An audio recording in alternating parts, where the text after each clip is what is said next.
प्रिय विद्यार्थियों, सुप्रभात, नमस्कार। पिछली कक्षा में हम ऋतुमुक्त काव्यधारा के प्रतिनिधि कवि गणानंद के बारे में पढ़ रहे थे। आज की इस कक्षा में गणानंद के काव्य में जो विरह सौंदर्य है, वियोग सौंदर्य है, इसके बारे में पढ़ेंगे। इसके अतिरिक्त गणानंद के कुछ प्रसिद्ध रचनाओं के बारे में भी, प्रसिद्ध पदों के बारे में भी जानेंगे।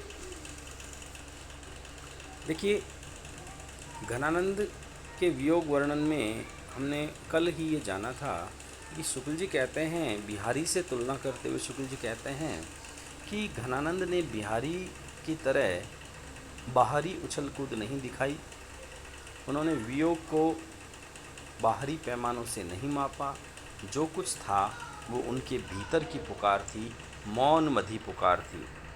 इसके अतिरिक्त एक और बात जो हमें ध्यान में रखनी है कि इनके संयोग में भी वियोग का वर्णन है। ये एक बड़ा ही विरोधाभासी कथन है, और ये विरोधाभासी कथन इनके रचनाओं को पढ़ते हैं तो ये विरोधाभास समाप्त हो जाता है। मतलब गणानंद जब संयोग का वर्णन करते हैं तो भी उनमें उनका वियोग दिखाई देता है। विरोधाभास तो गणानंद के पूरे जीवन में ही रहा, और अलंकार का एक भेद है विरोधाभास, वो उनके काव्य में रहा। गणानंद का प्रिय अलंकार विरोधाभास अलंकार था। हिंदी के दूसरे राष्ट्र कवि रामधारी सिंह दिनकर जो हैं, वो इनके वियोग वर्णन के बारे में कहते हैं, विरह तो इनकी पूंजी ठहरा। मतलब गणानंद के पास कोई धन संपदा थी तो वो वियोग ही था। सुजान से प्रेम में वियोग, ये अपने आंसुओं से रोते हैं, किराए के आंसुओं से नहीं। बहुत ही गहरी बात है ये रामधारी सिंह दिनकर की कि विरह तो इनकी पूंजी ठहरा, ये अपने आंसुओं से रोते हैं, किराए के आंसुओं से नहीं। अर्थात ये है कि ऋतुकाल में इससे पहले जो जितनी भी काव्य धाराएँ हैं उसमें ऋतिबद्ध कवि हैं चाहे ऋतिसिद्ध कवि हैं, ये दूसरों के प्रेम का वर्णन करते हैं और उसमें कहीं वियोग वर्णन है तो उस वियोग वर्णन में जो रोता हुआ नायक है वह स्वयं ऋतिबद्ध या ऋतिसिद्ध कवि नहीं है। इसलिए उनके पदों में जो वियोग वर्णन है या जो रोते हुए नायक का वर्णन है वो सब किराए के आंसू हैं। जबकि गणानंद ने तो स्वयं प्रेम को भोगा है, उसके वियोग को झेला है और अपने उस विषम प्रेम के उदात्त एवं उज्ज्वल पक्ष को मरते दम तक निभाया है। इसलिए वियोग को इनकी पूंजी बताया गया है, और ये बताया गया है कि जो आंसू हैं वो इनके स्वयं के थे, ये अपने आंसू से रोते थे। वियोग में संयोग का एक उदाहरण मैं आपको संवयी के माध्यम से समझाता हूँ कि किस प्रकार संयोग में वियोग का वर्णन है। एक जगह नायक कहता है, भोर ते सांझ लो काननी और निहारती, बावरी नेकू नहीं हारती। सांझ ते भोर लो तारणी ताकीबो, तारणी एक तार नहीं टारती। जो कहूँ भाव तो दिठी परे घनानंद, आंसुन अवसर गारती। मोहन सोहन जोहन की, लगिए आँखिन के उरारती। बहुत ही खूबसूरत सवैया घनानंद जी का, जिसमें घनानंद ने संयोग में वियोग का वर्णन किया, खूबसूरत यमक अलंकार का वर्णन है, विरोधाभास है, खूबसूरत लक्षणा और व्यंजना शब्द शक्ति का प्रयोग है। भोरते सांझ लो कानन और निहारती, मतलब सुबह से शाम तक वन की और रास्ता देखता हूँ कि किस रास्ते से वो आएगी। बावरी नेकू नहीं आरती, और देखो आँखों को बावरी यानी पागल बताया गया है। आँखें पागल नहीं होती, ये खूबसूरत लक्षणा है कि आँखें एकटक जो है उस पथ की ओर देखती रहती है जिस पथ से प्रियतम वन में गया है, उसके लौटने का पथ है जो, और आँखें जो है एकटक देखती रहती है, बिल्कुल नहीं थकती है। सांझ ते भोर लो तारणी ताकीबो, और आँखों की दशा देखिए, शाम से सुबह तक तारणी ताकीबो, मतलब रात को भी आँखें जो है वो थक कर सोई नहीं हैं, वो आकाश में तारों को देख रही है, तारों को ताक रही है। तारणी एक तार नहीं टारती, तारणी यानी आँखें और तारणी यानी तारे, एक जैसे दो शब्द और अलग अलग अर्थ। यमक अलंकार की खूबसूरती है इस पद में। तारणी एक तार नहीं टारती, मतलब पलकें एक बार, आँखों की पलकें एक बार नहीं झपकती। जो कहूँ भाव तो डीठी परे घनानंद। जो कहूँ भाव तो का मतलब अच्छा लगने वाला। जब नायक या नायिका को अपना प्रियतम जो उन्हें बहुत अच्छा लगता है, मन को भाता है, वो यदि दिख जाता है तो उस वक्त भी देखिए आंखें धोखा दे जाती है।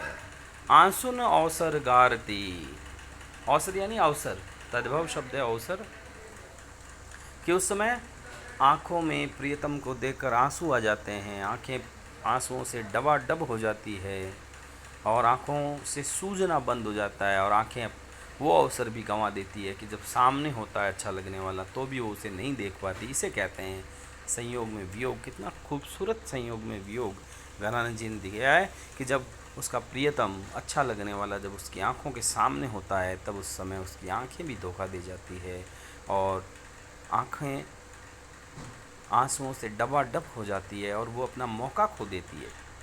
मोहन सोहन जोहन की लगिए आँखिन के उर आरती। कितनी खूबसूरत लक्षणा के साथ व्यंजना है। मोहन सोहन जोहन की, मोहन यानी मोहने वाले, मतलब जो मन को मोहता है। सोहन यानी सुंदर और जोहन यानी सामने की लगिए आँखिन के उर आरती। आँखिन के उर कितना लाक्षणिक पद है, आँखिन के उर यानी आँखों का हृदय। आँखों के हृदय कभी नहीं होता, मतलब आँखों का जो उर है, आँखों का जो हृदय है, वो अपने मन को मोहने वाले सुंदर प्रियतम को सामने देखने के लिए दर्द से तड़पता रहता है। एक कवि हुए हैं ब्रजनाथ, वो घनानंद की प्रशंसा में कहते हैं, ये बहुत ही प्रसिद्ध पद हैं जो आपको ध्यान में रखना है। दो पद हैं। एक जगह वो कहते हैं ने ही महाब्रज भाषा प्रवीण और सुंदर ताहु के भेद को जाने, भाषा प्रवीण सुछंद रहे सो घन जी के कवित्व को बखाने। वो कहते हैं कि घनानंद को पढ़ने वाला पाठक जो है वो पाठक भी सामान्य पाठक नहीं होता, वो असाधारण होता है, अद्भुत होता है। और उस पाठक को कैसा होना चाहिए, वो कहते हैं ने ही महा यानी बहुत बड़ा प्रेमी हो, ब्रज भाषा प्रवीण ब्रज भाषा का कुशल ज्ञाता हो और सुंदरताहु के भेद को जाने और सुंदरता के प्रकार को जो जानता है। भाषा प्रवीण सुछंद रहे सो घन जी के कवित्व को बखाने, यानी जो भाषा में कुशल है, सुंदर छंदों को जानता है, संगीत को समझता है, वही घनानंद के कवित्व को पढ़कर समझकर उसका सौंदर्य को जो है उजागर कर सकता है, बखान कर सकता है। इसके आगे वो कहते हैं समुझे कविता घन आनंद किए है ये आँखिन ने की पीर तकी। ब्रजनाथ जी कहते हैं समुझे कविता घन आनंद की, कि घनानंद की कविता को वही समझ सकता है, ये आँखिन ने की पीर तकी, यानी जिसने प्रेम की पीर को, नेह की पीर को भोगा है और जिसके हृदय में आँखें हैं, सामान्य आँखें नहीं, हृदय की आँखों से जो देखता है और जिसके जो स्वयं प्रेम के पीर को समझता है, वही घनानंद की कविता को समझ सकता है। घनानंद ने अपने व्यक्तित्व के लिए, स्वयं के व्यक्तित्व के लिए क्या कहा, ये बहुत ही प्रसिद्ध है इतिहास में। और साथ साथ इसमें देखिए व्यंग्य है। घनानंद ने अपने से पूर्व के कवि जो हैं उन पर व्यंग्य किया है। पूर्व के कवि यानी रीतिबद्ध कवि जो नकल करके संस्कृत के लक्षण ग्रंथों का अनुवाद करते थे और लक्षण ग्रंथों के ढेर लगा देते हैं, उनके लिए वो कहते हैं लोग है लागी कवित बनावत, कि जो संसार है वो कवित बनाने में लगा हुआ है, मतलब ये लक्षण ग्रंथ लिखने में लगा हुआ है। मोही तो मेरो कवित बनावत, यानी मेरा निर्माण तो मेरे कवित से हुआ है। लोगों की प्रसिद्धि उनके लक्षण ग्रंथों से हुई है, जबकि मैं स्वयं जो है अपनी रचनाओं से जाना जाता हूँ। मेरा निर्माण मेरी रचनाओं में किया है। एक जगह प्रेम के मार्ग को बताते हुए एक बहुत ही प्रसिद्ध सवैया है गणानंद का, जिसमें उन्होंने प्रेम के मार्ग को अत्यंत सरल व सीधा बताया है। उन्होंने कहा कि प्रेम के मार्ग में बांकपन, कुटिलता, चतुराई नहीं चलती, वहाँ सरल व सीधा होना पड़ता है। वो कहते हैं, अति सूध स्नेह को मार्ग है, जहाँ नेकु सयानप बांक नहीं, जहाँ सांच तल तजय तजी आपन पो, जिजकै कपटी जन सांक नहीं, तुम कौन धुपाटी पड़े हो लल्ला, मन लेहु पे देहु छटांक नहीं। बहुत ही खूबसूरत शाब्दी व्यंजना घनानंद के इस काव्य में दिखाई पड़ती है। वो कहते हैं, अति सूद स्नेह को मार्ग है, कि भाई प्रेम का मार्ग तो अत्यंत सूधा सरल है, सीधा है, जहाँ नेकु सयानप बांक नहीं, सयानप यानी चतुराई, बांक यानी कुटिलता, जहाँ थोड़ी भी चतुराई और कुटिलता नहीं चलती। और जो चतुर वो कुटिल होता है, सांच चले तजी आपन पो, झिझकै कपटी जनिसांक नहीं, मतलब जो सच्चा होता है वो अहंकार को त्याग देता है, और जो कपटी होता है वो इस मार्ग पर नहीं चल पाता, वो झिझकता है। और अंत में व्यंग्य करते हुए वो अपने प्रेयसी के लिए कहते हैं, तुम कौन धुपाटी पड़े हो लल्ला, तुम्हें किसने पाटी पढ़ाई है। पाटी पढ़ाना एक मतलब मुहावरा है। मुहावरों का प्रयोग जो है, हमें लक्षणा का एक भेद है रूढ़ा लक्षणा, जहाँ मुहावरे और लोकोक्तियाँ का प्रयोग होता है, और रूढ़ा लक्षणा। तुम्हें किसने पाटी पढ़ाई है, तुम्हें किसने ज्ञान दिया है। मन लेहु पर देहु छटांक नहीं, खूबसूरत श्लेष अलंकार। मन लेहु, मेरा मन ले लेते हो, पर देहु छटांक नहीं। मन लेहु पे देहु छटांक नहीं, अर्थात मन ले लेते हो पर देते हो छटा का अंक भी नहीं, यानी सौंदर्य का थोड़ा सा अंश भी नहीं देते हो, है ना। और यदि मण यदि हम एक तोल की इकाई देखें 40 किलो की, तो देहु छटांक नहीं, यानी मण भर ले लेते हो और छटांक भी नहीं देते हो। तो खूबसूरत शाब्दी व्यंजना है। श्लेष अलंकार होता है, वहाँ आर्थी नहीं शाब्दी व्यंजना होती है। एक जगह वो बादल को कहते हैं कि तुम हे बादल मेरे दूत बनकर जाओ और मेरी प्रेयसी के आंगन में मेरी आंसुओं की वर्षा कर दो।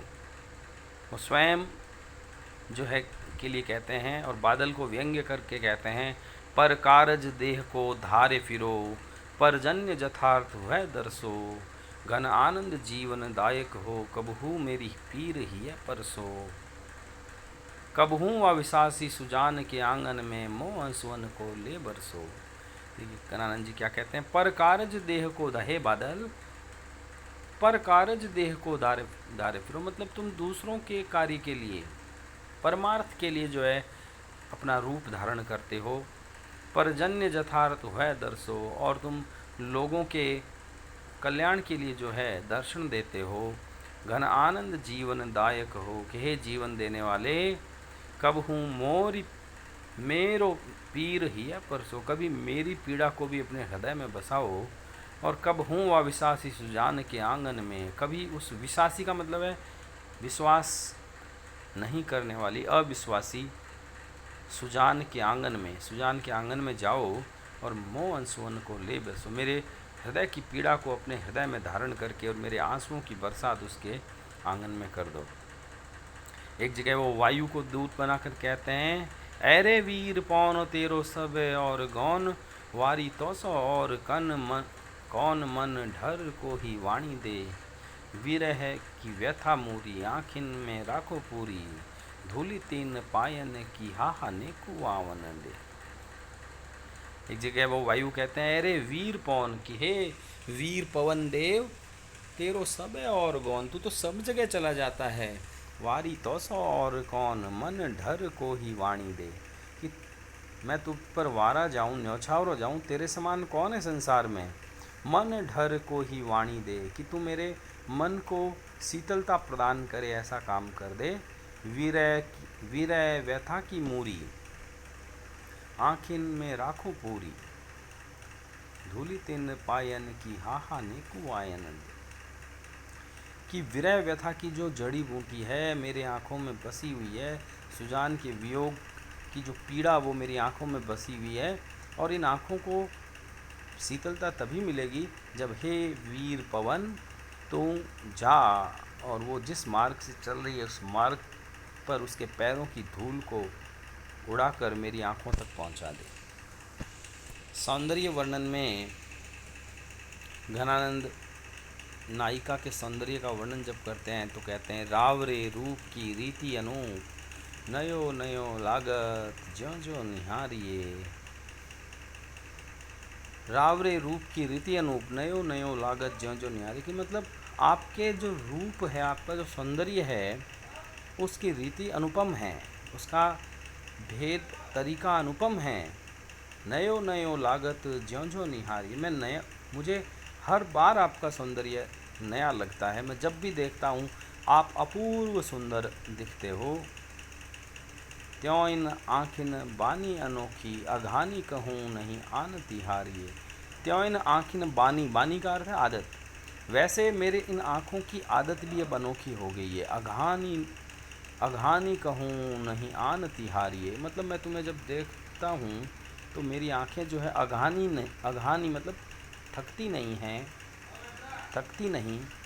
एक जीव हूँ तो सूतो वारियो, कि मेरा एक ही हृदय था वो मैंने तुम पर न्यौछावर कर दिया है। सुजान सोच और सकोच सहारिये, कि सुजान मैं तुम्हारे संकोच के लिए क्या प्रशंसा करूँ। रोकी रहे न दहे घनानंद, कि घनानंद की जो आँखें हैं, घनानंद का जो शरीर है वो रोकने से नहीं रुकता। दहे घनानंद, घनानंद विरह की आग में जल रहा है। बावरी रीझिन के हाथन हारिये, इस पागल प्रेम के हाथों घनानंद जो है हार चुका है। अंत में शुक्ल जी घनानंद की काव्य में जो लक्षणा शब्द शक्ति का प्रयोग है उसके लिए वो क्या कहते हैं, वो कहते हैं, लक्षणा का विस्तृत मैदान खुला रहने पर भी हिंदी कवियों ने उसके भीतर बहुत कम पैर बढ़ाया। मतलब हिंदी के अनेक कवियों हैं जिन्होंने लक्षणा शब्द शक्ति का अद्भुत प्रयोग हो सकता था लेकिन उन्होंने नहीं किया। लेकिन घनानंद ही ऐसे कवि हैं जिन्होंने इस क्षेत्र में अच्छी दौड़ लगाई। एक सवैया और देखिए इसमें लिखा हुआ है जिसमें नायिका के खूबसूरत सौंदर्य का वर्णन करते हुए घनानंद जी क्या कहते हैं, झलके अति सुंदर आनन गौर, छके दृग राजती कानन छ्वय,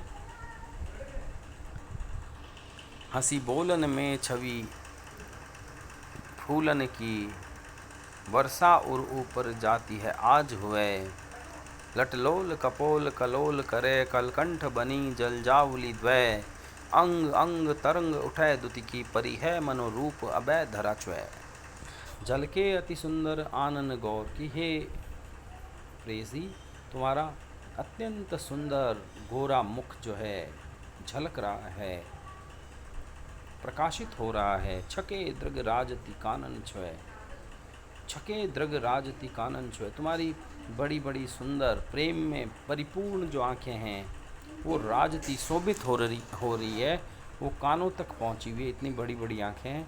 हंसी बोलन में छवि फूलन की, तुम हंसकर जब बोलती हो तब हंसी बोलन में छवि फूलन की, वर्षा उर ऊपर जाती है आज, जब तुम हंसकर बोलती हो तो ऐसा लगता है फूलों की बारिश जो मेरे हृदय पर हो रही है। लटलोल कपोल कलोल करे, तुम्हारी जो वक्र मुड़ी हुई जो बालों की लटें हैं ये तुम्हारे कपोल पर कलोल कर रही है, खेल रही है। कितना खूबसूरत लक्षणा शब्द शक्ति का प्रयोग है। लटों का गालों पर खेलना, हवा में जब लटें उड़ती है तो उनको वो खेलना बता रहे हैं। कलकंठ बनी जलजावली द्वय, और तुम्हारे गले में सुंदर मोतियों की जो लड़ी है वो अत्यंत सुंदर लग रही है। अंग अंग तरंग उठे दुति की, तुम्हारे अंग अंग से सौंदर्य की एक तरंग उठ रही है, चमक उठ रही है। परिह मनोरूप अभय धरा च्वय, और ऐसा लग रहा है कि वो इतना, तुम्हारा सौंदर्य इतना है कि वो तुम्हारे शरीर से इस पृथ्वी पर गिरकर पृथ्वी को सुंदर बना रहा है। तो पृथ्वी को सुंदर होना भी तुम्हारे सौंदर्य के कारण है। तो देखिए, एक तो ये उत्प्रेक्षा है, जो कारण नहीं है उसको कारण बताया गया। पृथ्वी स्वयं सुंदर होती है, पृथ्वी के स्वयं सुंदर होने का कारण कोई नायिका का सौंदर्य नहीं होता, इसलिए ये उत्प्रेक्षा है। संभावना करी कल्पना कवि ने, और जो कारण नहीं है उसमें उस कारण की संभावना आई है, इसलिए ये हेतु उत्प्रेक्षा है। इसके अतिरिक्त हम यहाँ पर चाहें तो प्रतीप अलंकार भी बता सकते हैं कि पृथ्वी सुंदर इसलिए है क्योंकि नायिका सुंदर है। तो प्रसिद्ध उपमान का तिरस्कार हुआ है, इसलिए यहाँ प्रतीप अलंकार भी है। तो आज हमने इस कक्षा में घनानंद की समस्त काव्यगत विशेषताओं को जाना। प्रिय विद्यार्थियों, आप जो है अपने कॉपी में एक और असाइनमेंट के क्वेश्चन लिख लीजिए और 2 प्रश्न लिख लीजिए। एक प्रश्न तो आप जो है लिखिए कि घनानंद के वियोग वर्णन की विशेषताएं लिखिए।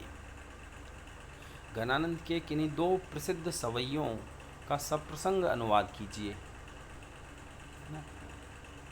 तो ये 2 प्रश्न आप जो है अपनी कॉपी में गृह कार्य करके और मुझे व्हाट्सएप पे सेंड करें। शुक्रिया, धन्यवाद।